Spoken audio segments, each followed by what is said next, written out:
Good morning, everyone. How are you doing today on this lovely Monday?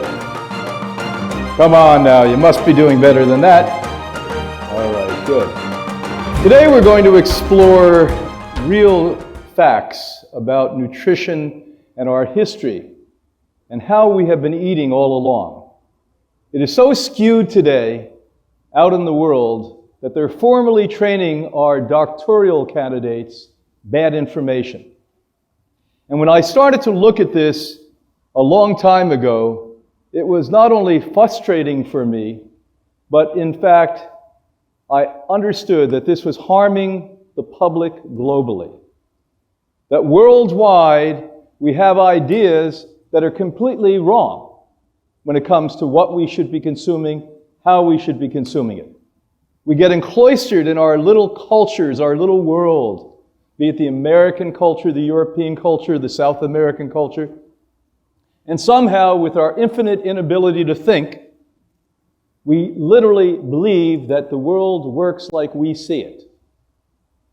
And there's a true history, a real history of humanity. And when we start to look at this, it liberates us to understand we can do a lot better. Not only can we do a lot better, as Stephen just mentioned, we've had a living laboratory for 63 years. We've been proving you do a lot better. Now, we're the oldest institute in the world, and we created what is today called lifestyle medicine. We created it. We founded it. There was no such thing before that.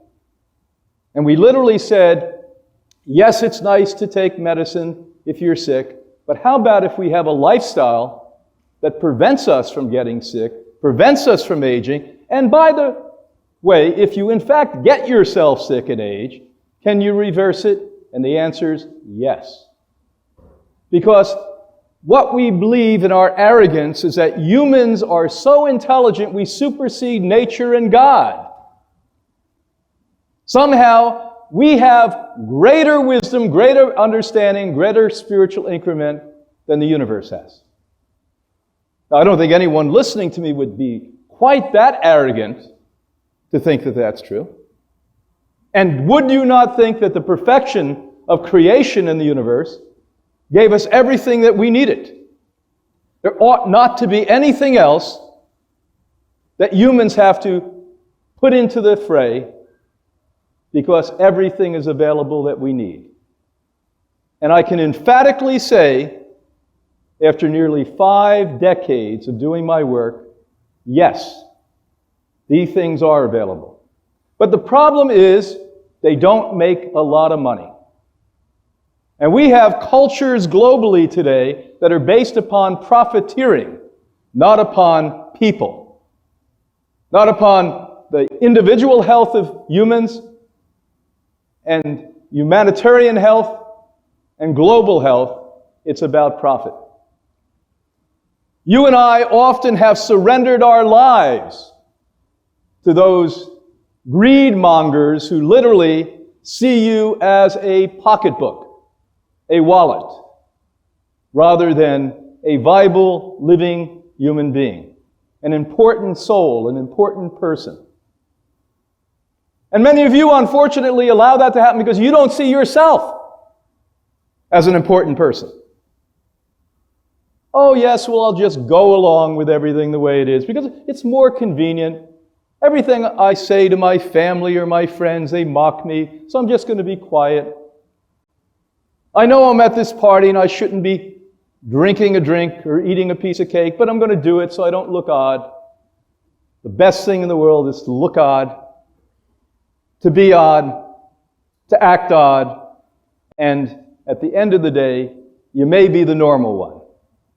As we've seen time and time and time and time and time again, throughout history, it's never not been the end of that story, at the end of that beautiful book, that the oddball becomes the wise woman, the wise man. I remember so many years ago, when I was just a youngster, listening to one of my mentors, Martin King. And Martin King said something that I'll never forget in my entire life, that it touched me deeply. He said, never forget the gift of life, and cherish it as you would a fine piece of china. But most of us take our lives and we crash them on the ground, and we let somebody else pick up the pieces, and then we blame them for our circumstance. How dare us do that? So today we're going to take a voyage into food as medicine. In the past I've done food is medicine for the academic community. They don't seem to read studies. They have opinions, but they don't seem to read studies. They don't seem to look at the seamless beauty and perfection of life and the universe. They seem to hypothesize things, institutionalize a hypotheses, and find out decades later that they're wrong. So let's go into this entire process here. It's just beautiful when you open up your minds and heart. So food is medicine. And let me assure you, that's the medicine that nature and the universe expected you to consume. We didn't even have a need at one point to take medicine beyond food. Because today in the 21st century, what we have learned that's locked into those foods are stunning in and of themselves.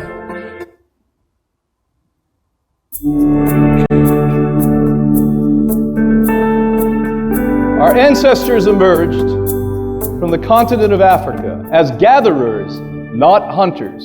So the first challenge I have out there in the world or in the room for the so-called enlightened anthropologist is you've been wrong. You've been wrong for generations. You've been wrong for hundreds and hundreds of years. And today we have the data to prove that you've been wrong. But as we sit here in the middle of winter at the higher academic institutions globally, poor young people are given misinformation and being told that we were hunters.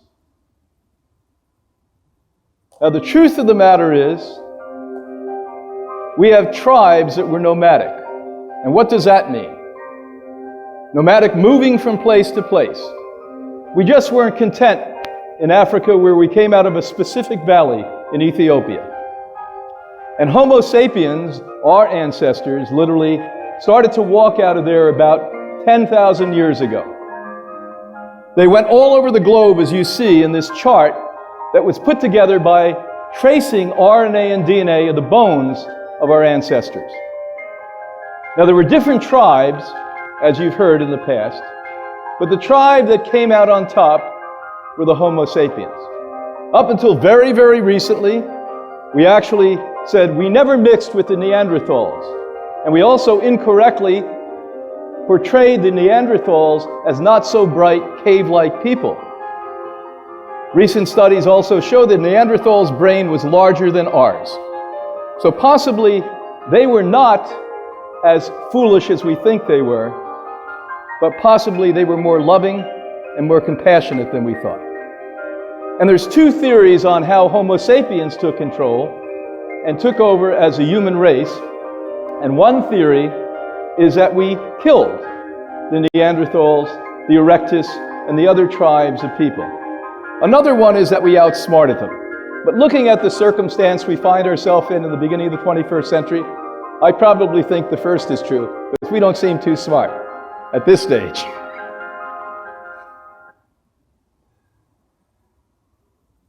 The other thing I may say to you is that we thought we never mixed with them, but about 3 to 4% of Homo sapiens genes are Neanderthal.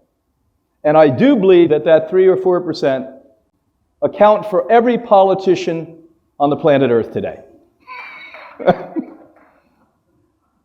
Now here's the first honorable, respectable, really smart, forward-thinking anthropologist that went to school at a highly educating school and were taught the wrong thing, and he came out and said maybe they were wrong. And he started to do something surprisingly not long ago that no anthropologist in history ever did. Can you imagine this? They said, we're hunters. Never ever looked at teeth. Now today with photography and with technology, we can look at your teeth now. Everyone listening to me in this room and around the world, we can look at your teeth and we can determine exactly what you're eating. Isn't that extraordinary? So they started to look at teeth of pre-Homo sapiens and you, the Homo sapiens. And lo and behold, they found out that we did not even eat seeds and grains most of the time, that all we ate is green leafy vegetables and fruit.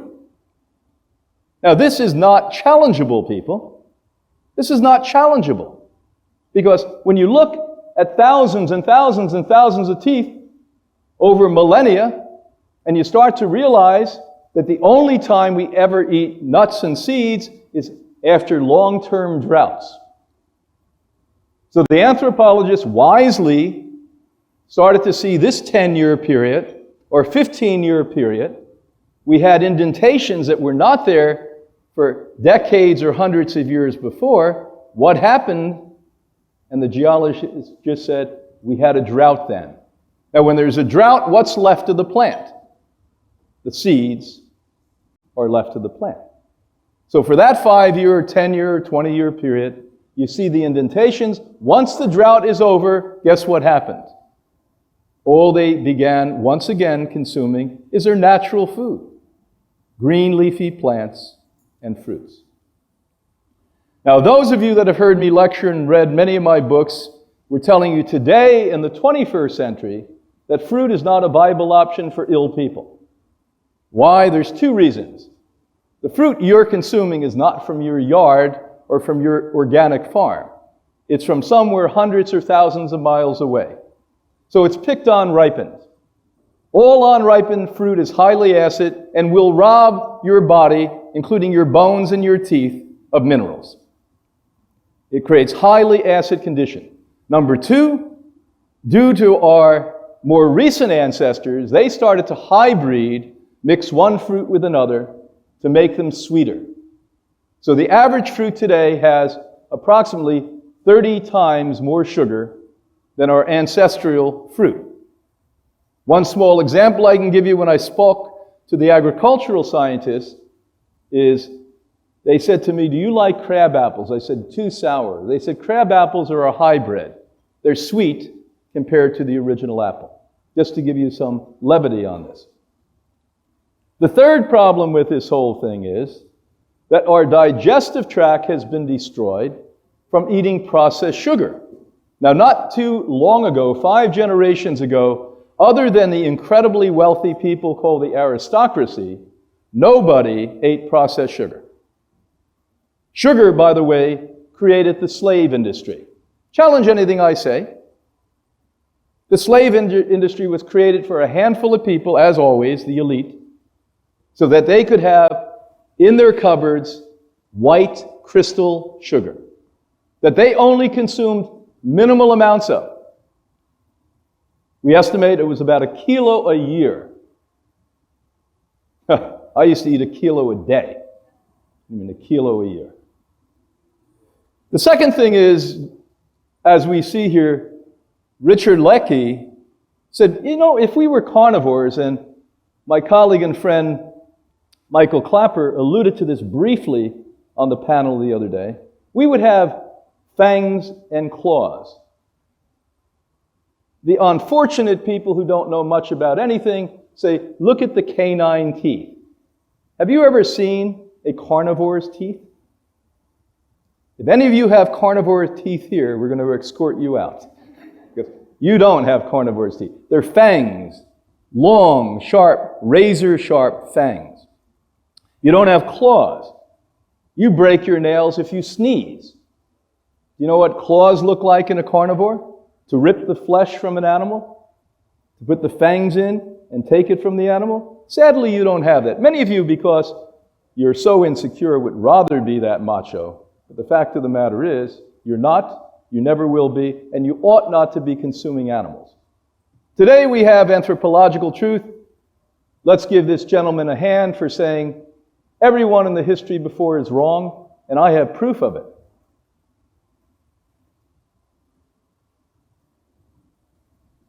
Now, how did we start eating meat, and how many people do eat meat, and why did we eat meat? Well, when our nomadic ancestors started to walk, they started to go to really odd places, like New York in the winter. And they started to say, you know, in New York in the winter, or worse, Norway in the winter, or Russia in the winter, we notice that we're starving to death. We notice that there's nothing here for us to consume. But they did watch carnivores. And the carnivores, by the way, were not only surviving, but thriving. Now, I'm completely a committed plant-based eater, and have been for a very, very long time. Haven't touched an animal-based food in 5 decades. But the fact of the matter is, if my children and my wife was starving, and if I had no other option, I'd become a meat eater. Would you? All of us would. So this is how small groups of people in northern climates at the wrong time of the year began to consume animal-based foods.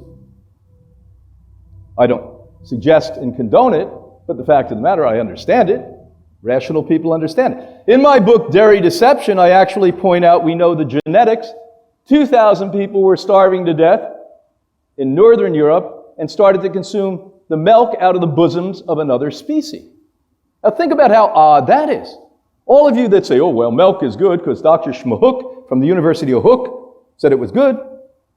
Would you get under a cow and suck from its nipple? And if you would, I completely condone what you're doing. At the same point, we will call the police and have you arrested. And I assure you, you're going to lose that court date. You say, well, Brian, why be so extreme? There's a difference between extreme and profoundly clear. Profoundly clear is not extreme. Profoundly clear is what made me start to change my attitude about things. When people get in my face and say, listen to this, would you do that? And I said, no, I'd never do that. So then why are you doing it? Because somebody milks a cow for you? By the way, it's not a person anymore. It's a machine. And they perpetually keep the poor animal pregnant. They're pregnant 24 hours a day, 7 days a week, 6 days a year. And they milk the cow. And they put it in a carton. And they say nice things to you, like, if you don't drink the milk, your bones are going to crumble. No, let me reverse that. No, your bones are going to crumble if you drink the milk. Overwhelming data on that. The thing the eggheads say, most of you out there that are appalled at us telling the truth. Boy, are you appalled at us telling the truth. Challenge us. Do you have studies? We have so many studies, you'd have to retire and have 2 lives to read the studies on these things. But you don't want to read the studies. You just want to throw the studies up like you're smarter than us. Well, you're not. What's smart is nature, the universe, common sense, and what my institute has proven for 63 years with hundreds of thousands of people. That may be smart, maybe it's not smart, because we're in the process of learning more. And today in 21st century, only about 40% of the world's population primarily eat animal-based foods. You're in a minority out there. Wake up! 60% of the world's population are thriving on mostly plant-based or all plant-based diets. Well, I never knew that. They didn't tell me at the University of Stupido.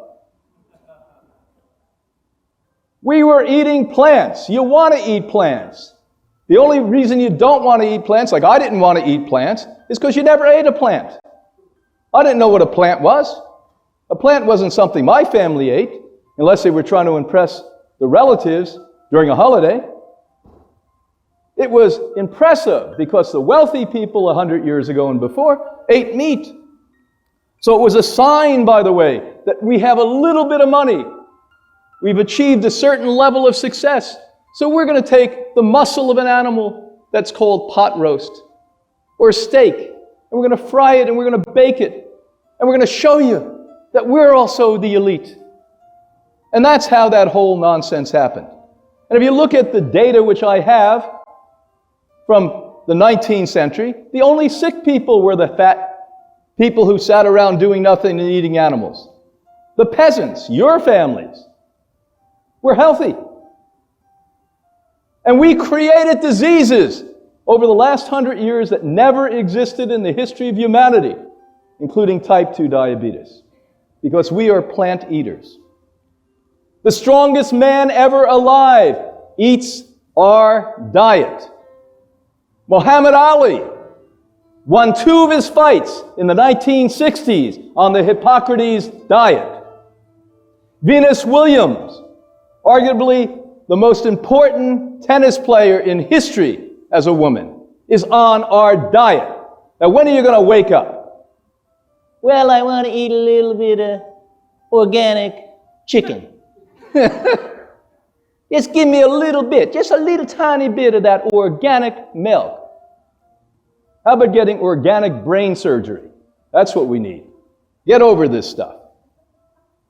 You say, well, you're contradicting the paleo diet, the blood type diet, the Atkins diet. I'm going to contradict a lot of things because I'm not in the business of selling you anything.